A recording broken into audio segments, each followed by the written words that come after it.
Bismillahirrahmanirrahim. Assalamualaikum warahmatullahi wabarakatuh. Selamat pagi. Perkenalkan, nama saya Armansyah.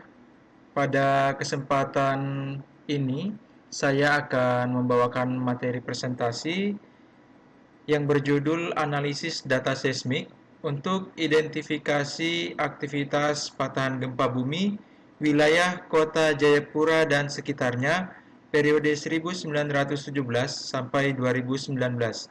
Adapun tim penulis antara lain Armansyah, Pak Alfred Anto, dan Pak Basa T. Rumahorbo. Berikut adalah outline dari presentasi pada kesempatan ini. Yang pertama pendahuluan, yang kedua metode penelitian, yang ketiga hasil dan pembahasan, dan yang keempat kesimpulan. Yang pertama pendahuluan. Indonesia merupakan daerah dengan aktivitas tektonik yang tinggi karena terletak di antara 4 lempeng tektonik dunia, yaitu lempeng Eurasia, Indo-Australia, Pasifik, dan Mikro Filipina. Gempa bumi di Papua, khususnya di kota Jayapura, disebabkan oleh patahan yang dipengaruhi oleh pergerakan lempeng Pasifik dan Indo-Australia dengan kecepatan rata-rata 110 mm per tahun. Pada tahun 1971, tercatat pernah terjadi gempa bumi berkekuatan 7,3 di wilayah Kabupaten Jayapura, yang dirasakan hingga kota Jayapura menyebabkan 24 bangunan mengalami kerusakan. Oleh karena itu, maka perlu analisis mendalam untuk mengidentifikasi aktivitas patahan gempa bumi sehingga mampu mendukung upaya mitigasi. Yang kedua, metode penelitian. Sumber data seismik bersumber dari Balai Besar Meteorologi, Klimatologi, dan Geofisika Wilayah 5 Jayapura (BMKG) dan United States of Geological Survey (USGS) periode 1917 sampai 2019. Wilayah penelitian dibatasi pada rentang jarak 200 km, diukur dari titik acuan di pusat kota Jayapura. Metode penelitian yang digunakan adalah analisis statistik dengan formulasi Gutenberg-Richter serta maksimum likelihood untuk menghitung A-value dan B-value. Berikut adalah gambar batas wilayah penelitian, di mana kotak berwarna merah ini merupakan batas wilayah penelitian dengan jarak 200 km dari titik acuan kota Jayapura, di mana kita mengambil titik acuan kota Jayapura pada kantor wali kota Jayapura. Berikut adalah formulasi Gutenberg-Richter dengan rincian sebagai berikut. Kemudian formulasi Gutenberg-Richter ini dikembangkan lagi oleh Wegner, yang kita gunakan untuk menghitung parameter nilai A-value dengan rincian sebagai berikut. Selanjutnya, kami menggunakan metode maximum likelihood oleh Utsu untuk menghitung parameter nilai B-value dengan rincian perumusan sebagai berikut. Gambar 2 menunjukkan peta seismisitas gempa bumi, di mana titik berwarna merah dan kuning menunjukkan titik lokasi terjadinya gempa bumi di wilayah kota Jayapura dan sekitarnya. Selama periode 1917 sampai 2019, telah terjadi 38.663 kejadian gempa bumi. Rata-rata, dalam satu tahun, terjadi 375 kejadian gempa bumi. Artinya bahwa secara rata-rata minimal dalam satu hari terjadi satu kali kejadian gempa bumi di wilayah kota Jayapura dan sekitarnya. Berikut adalah grafik jumlah gempa bumi berdasarkan magnitudo. Kekuatan gempa bumi di wilayah kota Jayapura dan sekitarnya didominasi oleh gempa bumi dengan magnitudo kurang dari sama dengan 4, di mana jumlah gempa bumi dengan magnitudo lebih dari 5 berjumlah 874 kejadian.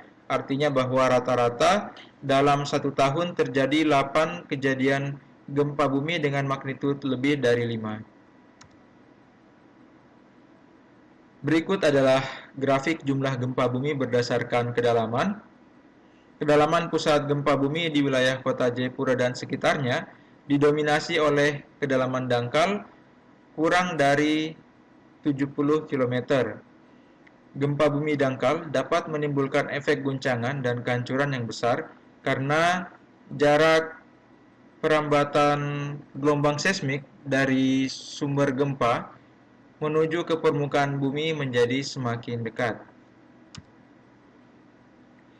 Gambar berikut adalah gambar peta patahan gempa bumi, di mana lokasi dan penamaan patahan pada gambar 4 merujuk pada hasil penelitian sebelumnya oleh tim Pusat Studi Gempa Nasional oleh Irsyam dan kawan-kawan pada tahun 2017 yang selanjutnya kami modifikasi sesuai dengan fokus pada penelitian ini.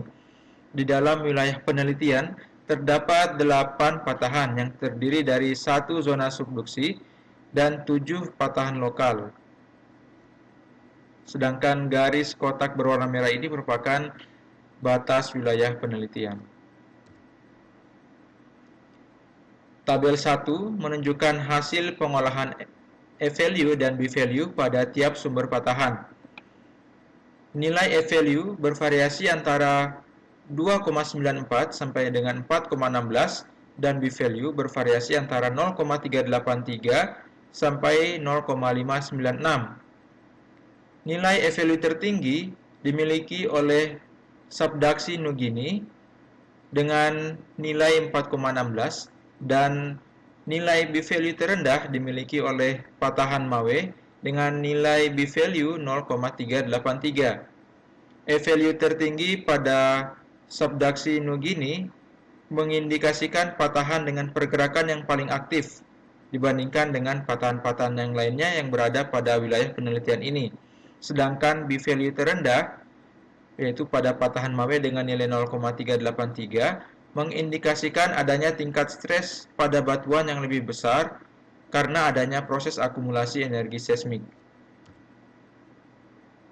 Sebagai kesimpulan pada penelitian ini, yang pertama, gempa bumi di wilayah kota Jayapura dan sekitarnya pada periode 1917 sampai 2019 telah terjadi sebanyak 38.663 kejadian yang didominasi oleh kekuatan gempa bumi magnitud kurang dari sama dengan 4 dan kedalaman dangkal kurang dari 70 km. Yang kedua, selama durasi 103 tahun, rata-rata dalam satu tahun terjadi 375 gempa bumi. Hal ini juga berarti bahwa rata-rata dalam satu hari minimal telah terjadi satu kejadian gempa bumi. Yang ketiga, subduksi Nugini memiliki pergerakan patahan yang paling aktif dengan nilai E-value tertinggi yaitu 4,16, sedangkan patahan Mawe memiliki tingkat stres batuan yang paling tinggi ditunjukkan oleh nilai B-value terendah yaitu 0,383, sehingga patahan Mawe ini perlu untuk diwaspadai keaktifannya.